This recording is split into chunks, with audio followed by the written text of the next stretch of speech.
each person. Again, my apologies if you hadn't heard. So what I'm going to do in the next half hour is that I'm going to talk about activating your power, about what it really means to be an authentic power, or how to really harness that. And then third, I'm going to talk about community and tactics to make sure that you align with the right community. And for those of you who have been hanging on, thank you. I will go back and re-record what I just went through, but I want to honor your time and your commitment here. And so we'll get started on this, what I'm here to talk to you about. All right, so activating your power. One of the most powerful ways in which we can activate our power is, and all these things that I'm going to talk to you about are going to be very simple, but just because it's simple doesn't mean it's easy. It means that it's going to take practice, right? It's going to take you being really committed to doing this. And the first thing to activate your power is intention. I was talking to my yoga teacher, and he mentioned that, he was talking about the kind of practice that I do in Ashtanga yoga. I basically, do yoga, 5 to 6 times a week, and that takes a huge amount of commitment when you have a family, and when work is also a part of your life. And so there should be sound now, right? Okay, you have sound now. Sorry about that.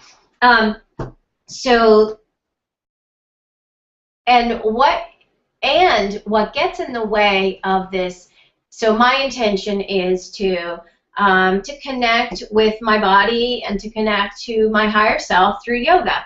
And in this intention, things happen where my mind gets in the way, and my mind gets in the way, and I don't follow through with that intention, right? So you'll have moments like that in your life. And when you don't follow through in your life, then you start feeling kind of crappy about where you're at, and your disalignment, if that's a word, with your intention and what you're really trying to create in the planet. And what we were talking about was that creating a very strong mind, or really fostering a strong mind, becomes the most important thing to do. And you have a strong intention, you have a strong mind, and with those two, once you kind of get the combination of those two aligned, then you're able to really follow through and really materialize and create what you're here to do. So earlier I was talking about how many of us who have been in on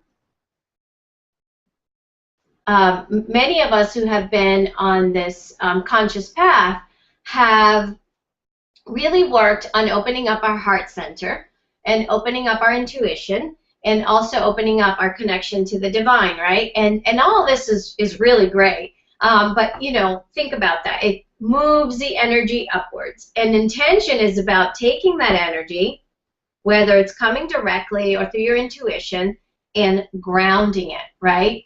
And this is what, the cornerstone of what I'm here to do in this planet is, one, to bring soul back into your life and to bring soul back into business, and to help people ground all that soul, right? I mean, it's awesome to be connected to the ethers and, kind of hang out and meditate and, have fun with all that. But to really be able to live that, and to really be able to project that and disseminate the beautiful soul that holds the space for you as a human being, is to ground it, and really focus on those, you know, if you would, lower chakras to really ground the energy of who you are. And with intention and a strong mind, you're able to do this. So to activate your power, intention is key. The seed intention really becomes your guiding post to the life that you want to create.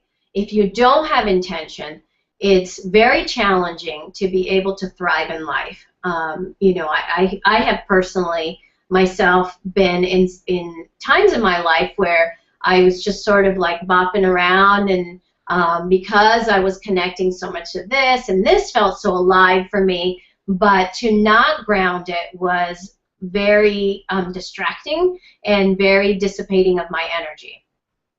And, you know, I've worked with clients who have also been on this conscious path and have done a lot of work on connecting, but are now in a place, and I think we're all collectively in a place where it's time for us to ground this. And intention plants the seed of how it all moves into the world. I want to go back just a second, just to take a quick break and mention, because I had a lot of questions about the archives of the videos, and they're each going to be up for 1 week. So this one will be up until the end of next Monday, and the same goes for sorry, I just want to look at the chat room here, and the same goes for the each of the other ones that we have. So they'll be up each for a week. All right, so the second thing to activating your power is to really start a spiritual practice. Many of you may have a spiritual practice. Many of you may have sprinklings of spiritual practice. But I am going to ask you that for the next 3 months, to really activate your power, focus on 1, maybe 2 spiritual practices.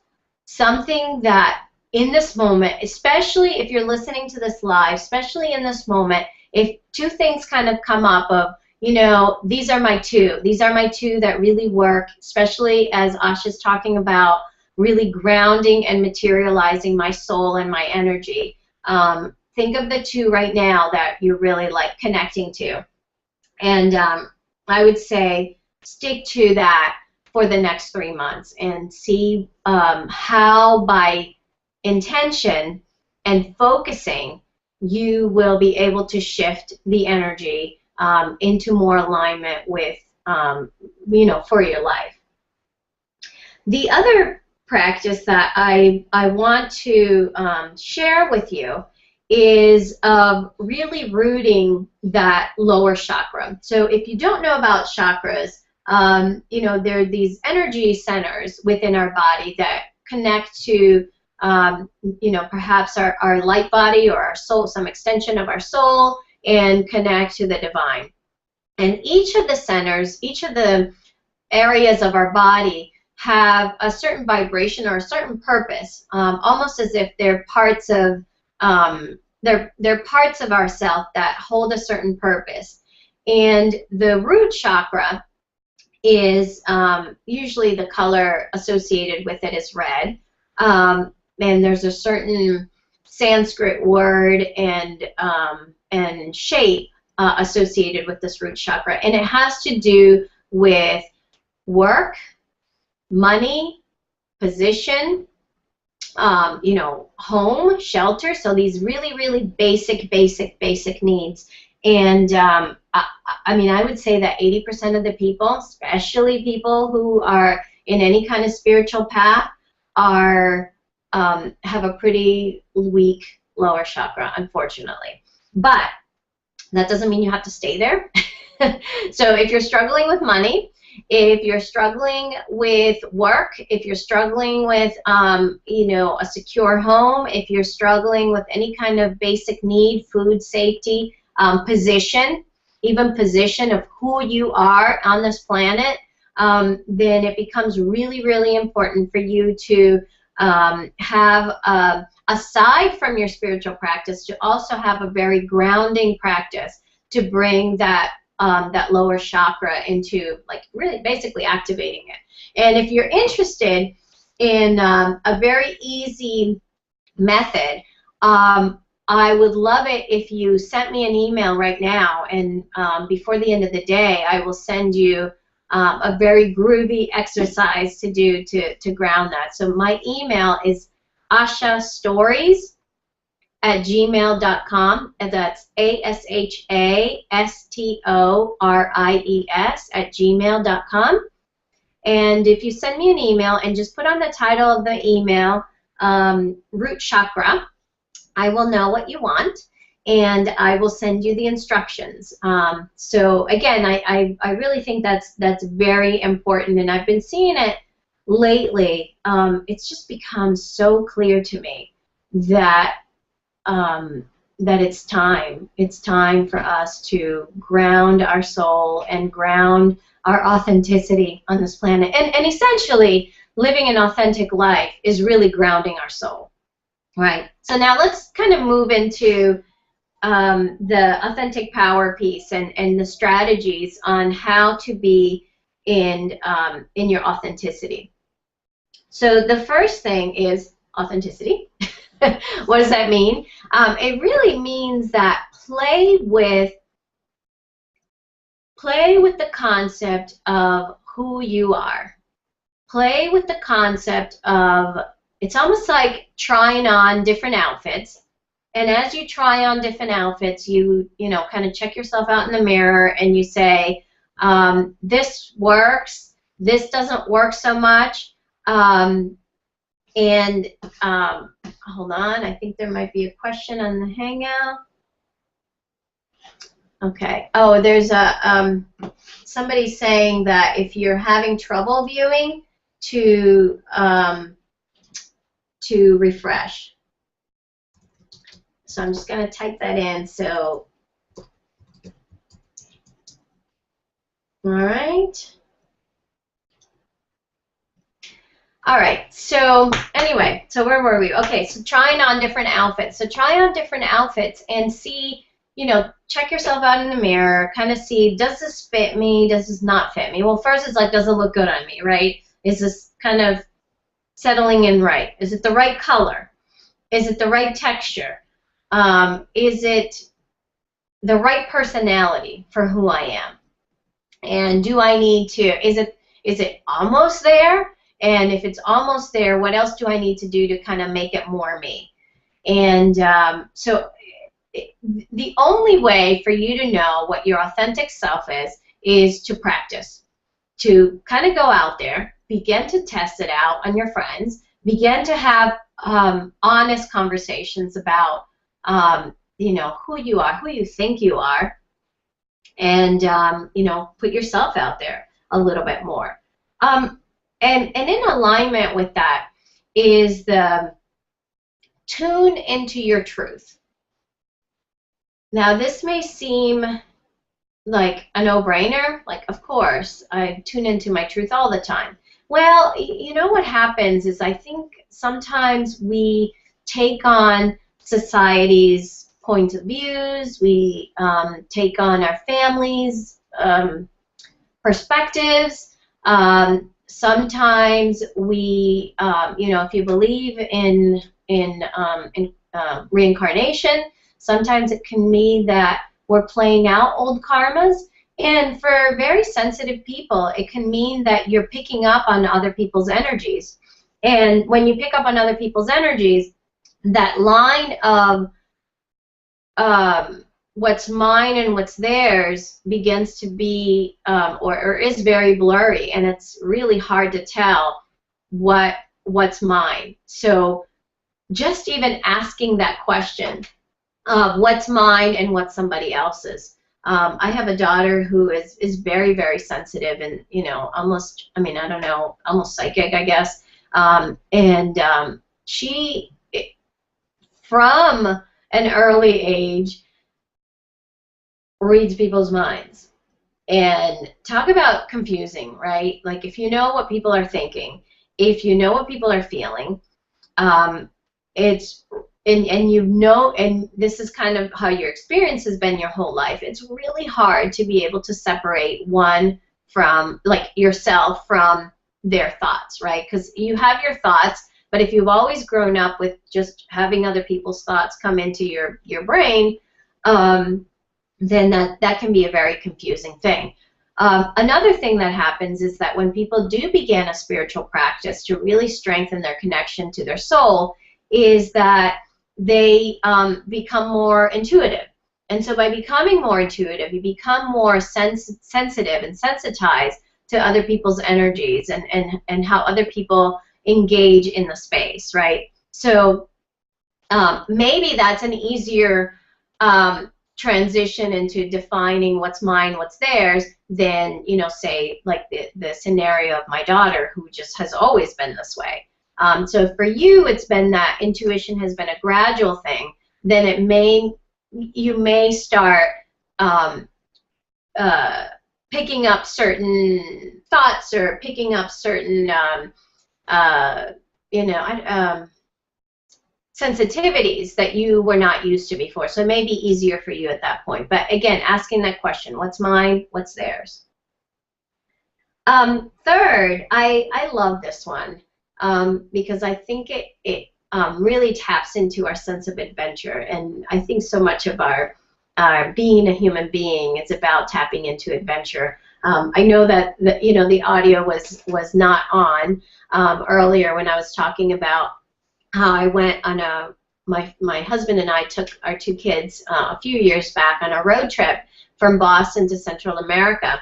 And, that real sense of adventure, that real sense of taking big time risks is what helps people feel more alive. It was really funny because right before we left on this road trip, there was an NPR show on road trip across America, and I called in and said, I'm actually taking a road trip outside of, a lot of through America, because I went through, Boston down into Texas and made a few pit stops.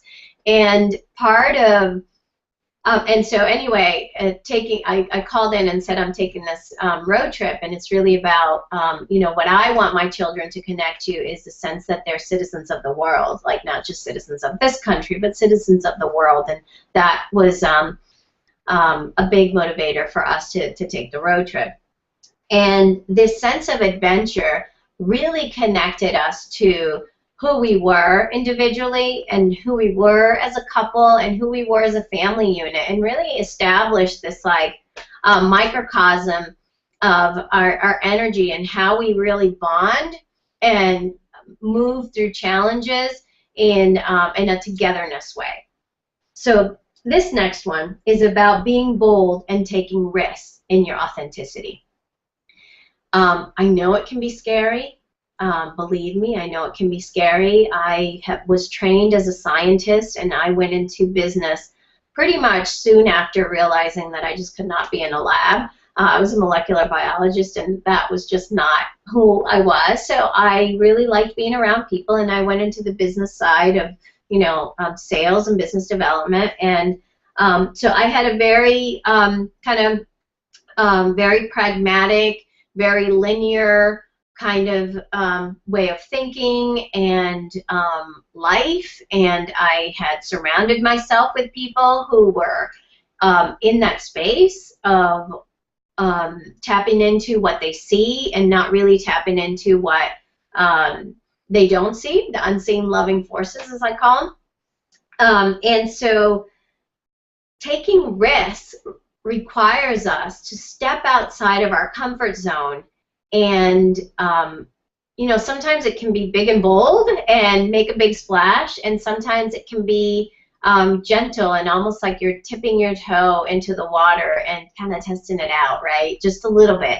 And you know what happens? I got to be honest with you. What really happens is that nothing happens.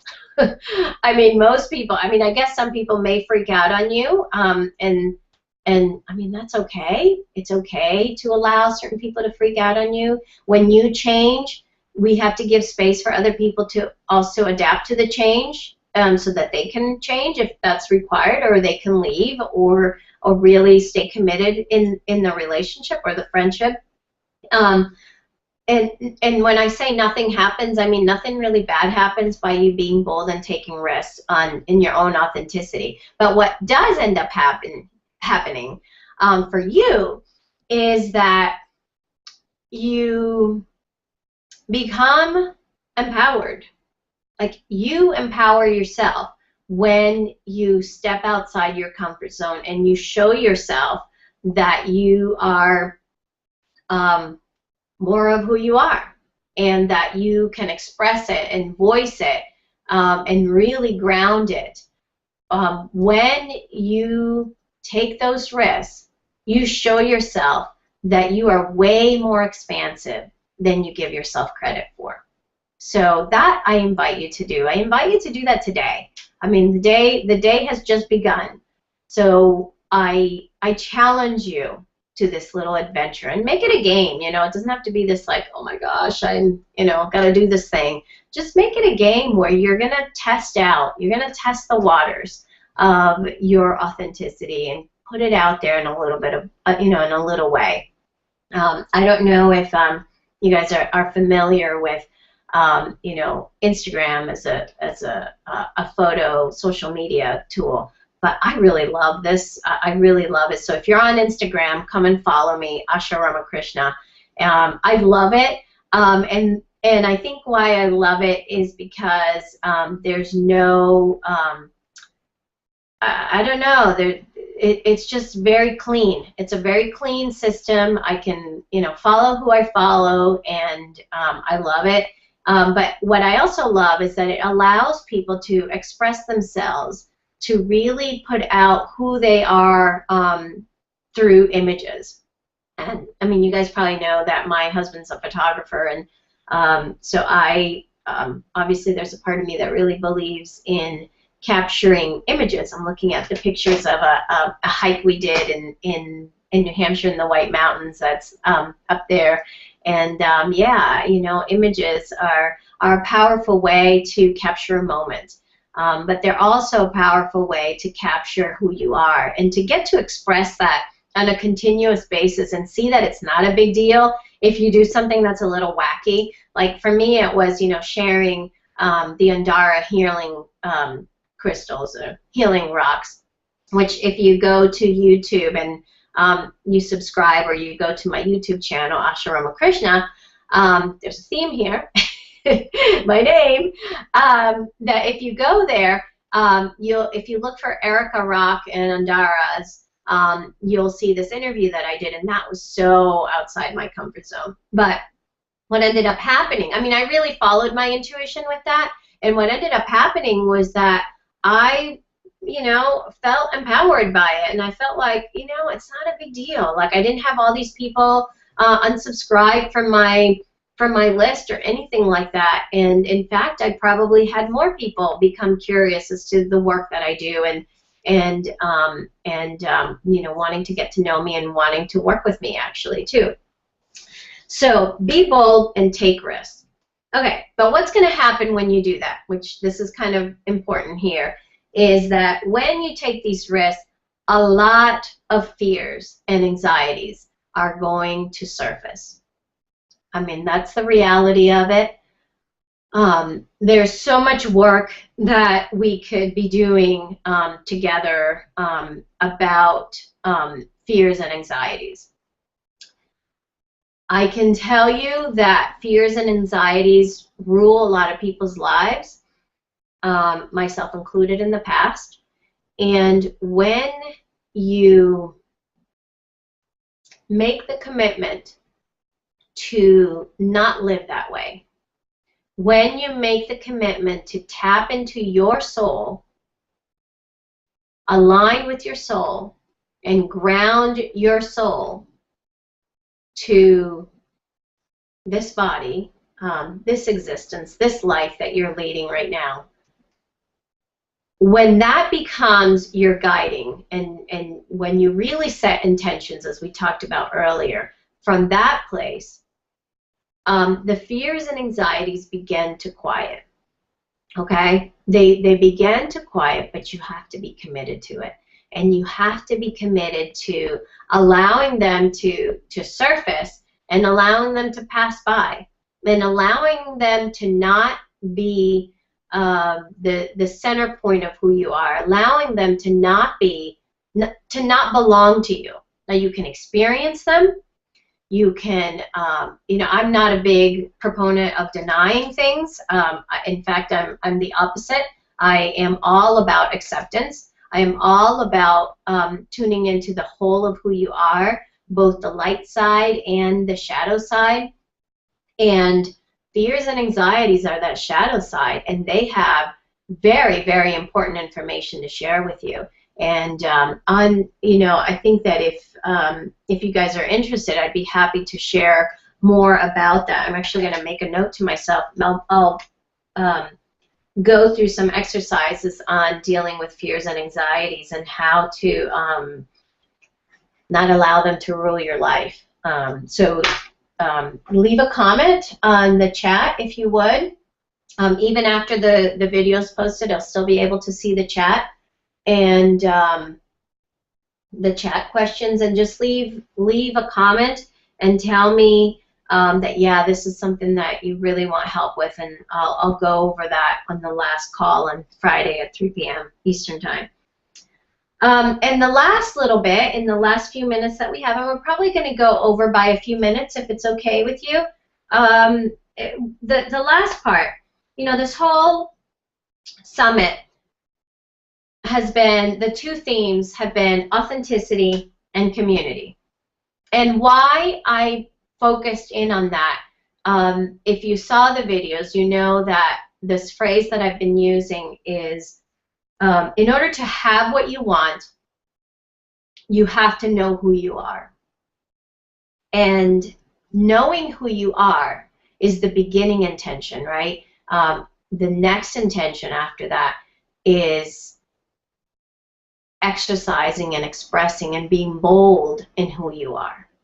And as you ground that who you are-ness, you attract the things that you want to create from this place of ease, flow, and grace, and total presence. Meaning that you're not circumventing challenges, you're not denying or ignoring the shadow parts of yourself. In fact, if you do that, you're doomed. No, if you do that, you really create a life that is not authentic. You create an illusion. That's really what, from my experience, if you deny all aspects of who you are, you really are creating an illusion. And I don't want you to create an illusion. I want you to create something really authentic and something really vibrant and something very you into this planet. And in order to do that, you have to begin to express who you are. But what ends up happening is that we become so wrapped up in the people around us. And we become so wrapped up in pleasing people, or I mean, it can go from the level of wanting to please people to the level of wanting to make sure that people aren't upset with you, right? So there's this sort of like caring for others and not really focusing, directing the energy outwards instead of focusing the energy inward. And when you focus the energy inward, what ends up happening, again, in order to have what you want, you have to know who you are. And the more that you ground who you are, the more that you begin to attract people in your life who are going to support that. And, for me, community is huge. I don't know of anybody who prospers and thrives for a long time in a void. I think that most people that prosper and thrive and do really well in life, and I'm not talking just about financial or career, but who also have very meaningful relationships and who also have a strong sense of fulfillment and a strong sense of truly living their purpose. They have good communities. They have people that they can rely on, and I think that any of you And you can probably say that, yeah, it's true. Especially, I think we notice this in times of trouble, right? But it doesn't have to be just when we're having a hard time. It can also be when we are trying to do well, or trying to do more and trying to thrive. And community is very important. And as I said, we're going to be going over a little bit, and if you have to head out, no worries, but this will be up for a week. So in terms of grounding the right kind of community for you, the first exercise, which is very simple, but does require for you to stay present and keep reminding yourself to do it, is to be around people who make you feel good. Now, that sounds very like, well, duh, of course I want to be around people who make me feel good, but you'd be surprised. You'd be surprised the number of times that you or people that you know choose to be around people that aren't supporting them and make them feel yucky and make you feel like, you know, kind of like, I don't know, like a little like shell. And that's, you're not going to be able to ground your soul into this life if you're feeling really small. And sometimes people say, well, I don't have a choice, you know, I have to go to this place to work. And what I would say to that, I mean, partly, of course I understand that. I understand that point of view. And I'm also going to challenge you that you do have choice. Now, it doesn't mean that you have to quit your job because, like, well, Asha said I have choice, and so I'm going to quit because I know that if I'm in my authentic power, I'm going to be able to attract the right people. But in the meantime, I'm floundering because I don't have an income. Now, that's not what I'm asking you to do. What I'm asking you to do is to begin to choose the people that make you feel good, and that draw out the better, the most luscious expression of yourself. And the people who don't do that, for whatever reason, well, first, they are bringing you information. They're you know, just a big fat mirror pointing out contrast for you. And that's good information to have, but it doesn't mean you have to, like, dwell in it and, you know, be in that. And somebody just left a message. Hi, Asha. I have a meeting and I'm back now. I can hear your brilliant voice. Yay. Thank you. But anyway, yeah, choose people that make you feel good and that draw the very best of you. And those that don't do that, allow for the information that they provide, because they're providing information by triggering you, right? But, you know, don't be a martyr and hang out in that space, okay? Second, this is similar to earlier. It's about taking risks. Again, take risks in sharing. I remember a couple years back, and people say this to me from time to time when, you know, I talk to them very bluntly and very honestly about my beliefs. And I mean, to me, they're my beliefs, and I don't know, I don't have a big hang up about it. I mean, I have areas where I'm sure, you know, I've through the years had to grow and put myself more out there. But for one-on-one conversations for probably most of my life, I never had any inhibition in speaking my truth. I think in larger settings, up until, you know, pretty recently, I was not as open about some of my more woo-woo things. Now it's like, you know, this is part of my authenticity, is sharing sharing who I am with, you know, my out there stuff and my super grounded stuff. Like, that is all me, like both sides of that, you know, that whole equation. But for you, begin to take risks in one-on-one conversations and sharing. And maybe there's a group that you belong to or that you go to on a regular basis, and you notice that you've been holding back a little bit on, you know, sharing who you really are. Well, take a risk. Take a risk in this setting. Or maybe there's a friend who you get together again from time to time, and you're holding back from yourself because you're probably like afraid that, you know, she or he is going to think that there's something wrong with you, or, you know, you're going to get some judgment back from them. And again, going back to what I said earlier of when you take risks in your authentic power, you nothing really happens. The only thing that happens is that you become stronger. You become stronger for speaking your truth. And the same thing's going to happen as you begin to share in community, whether it's one person or whether it's a group of people, begin to share more of who you are. So third is part of why people shy away from you know, taking these kinds of risks is that they've had a disappointment in the past, right? Whether you can remember the disappointment or not, it's probably there. And again, if you believe in reincarnation, perhaps it's a karma that you have that you're kind of living out this like disappointed, people aren't going to be there for me karma. And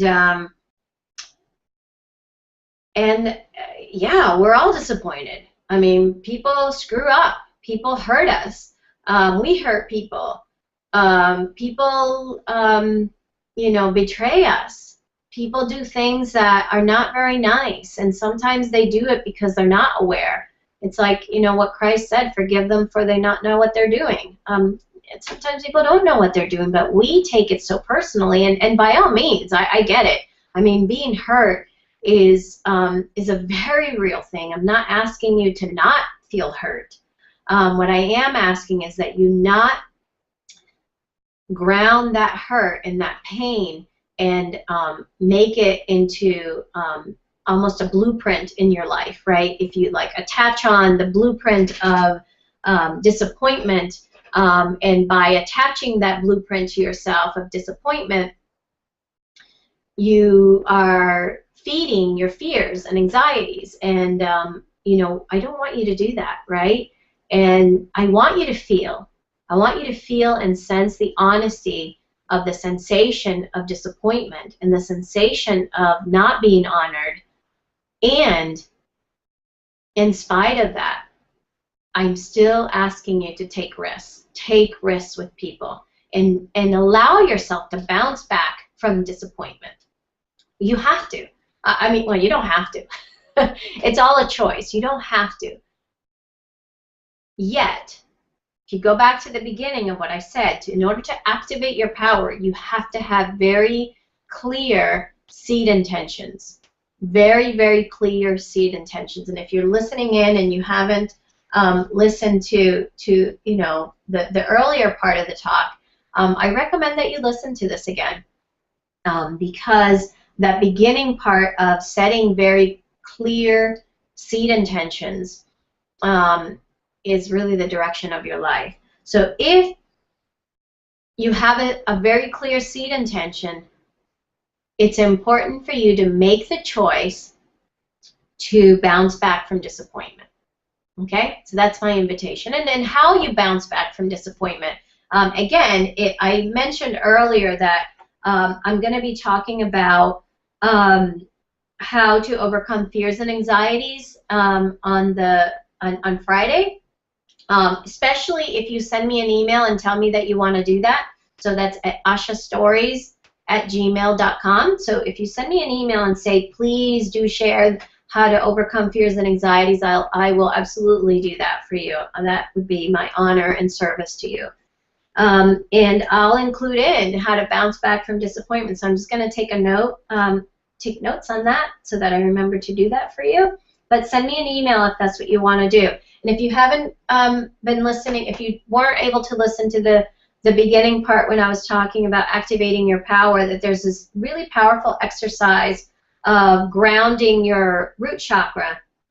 Send me an email, and in the body of the email put root chakra, and I'll know exactly that you need what you're wanting to do. And re-listen to this also, if you would. Okay, now last thing in order to have the right community, you have to make a commitment to gifting your time. You have to make the commitment to get together with people for coffee or tea or lunch or whatever. You know, I don't know. I don't know what else to say about that. It's just if your seed intention is to have right community, people that support you and your authenticity, you have to gift your time to yourself and to the people who you want to connect to, be supported, and that you want to be a support system for. You have to invest. I mean, you have to invest in people. You have to invest in relationships in order to nurture them. It's like, again, if you see intention as a seed, well, you plant the seed, and in order to have this seed really grow into an incredible manifestation, you have to tend to it. You have to water it. You have to, you know, I mean, my grandmother was a very avid orchid, I don't know what you call them, I don't know, she had a lot of orchids. And so anyway, she had a lot of orchids, and I know a lot of people who say, I didn't know this earlier in my life, but people now tell me that it's really challenging to keep orchids happy and to have them flower and all this stuff. And someday I'll explore that. But she used to say that how her plants were kept happy is that she would talk to them. She would water them every day, and she would talk to them and really kind of put that positive energy into them. Now, this may sound really hokey, and you know, if you know my background, I was trained as a molecular biologist and, you know, went into business. But I remember having a conversation with one of the most renowned one of the most renowned propagators of stem cell, culturing stem cells. And if you know anything about that, it's actually very tricky to culture stem cells. And I asked her, you know, because people were seeking her from all institutions, like Harvard, MIT, like all these places. And I said, well, what is it about what you do that makes your cells thrive as opposed to like anybody else? And she was like, you know what, Asha? I treat them like they're my children. I talk to them. I take care of them. I come in on the weekends and, you know, change the media and, you know, kind of take care of them, do all the things that cells need in order to thrive. And you know, there was something about her saying that was so brilliant. And if you know anything about stem cells, you know that they're sort of kind of the foundation of who we are as human beings, right? And, you know, having this woman, very scientific, very smart, say that to me was like an aha moment, because it's not just about cells, it's about, you know, the composites of cells of who we are as human beings, and we have to nurture, we have to take care of, we have to talk, we have to speak to, we have to engage in loving kindness and in authenticity with people in our lives. So that's what I recommend for you.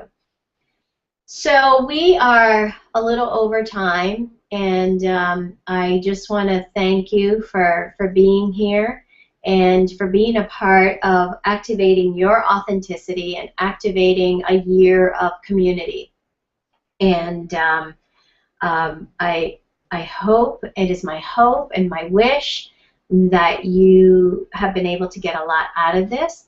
And I also want to invite you to come back, tune in today at noon Eastern Time to speak with my friend Suzanne.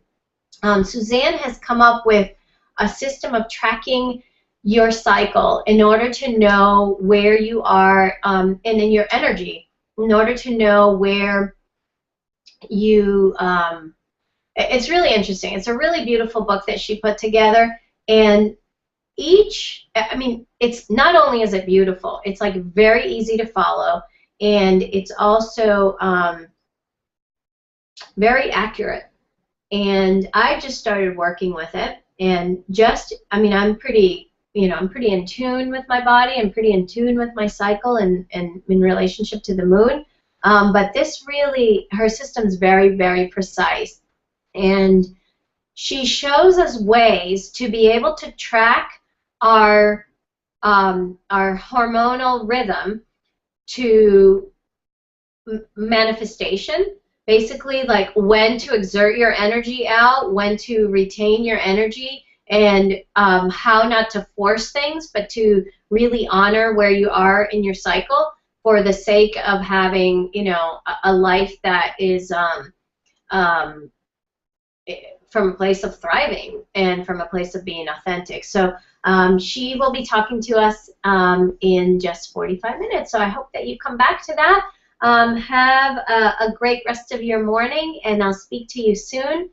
Let's see, what else? I will be, as I said, I know that the first half hour of this I wasn't recording sound, so I'm really sorry about that. My sincere and humble apology for that. But I'll re-record it, and it'll be up, and I'll put it up, so don't worry. And that's it. All right, I'll talk to you in a little bit, and have a great morning. Talk to you soon. Bye.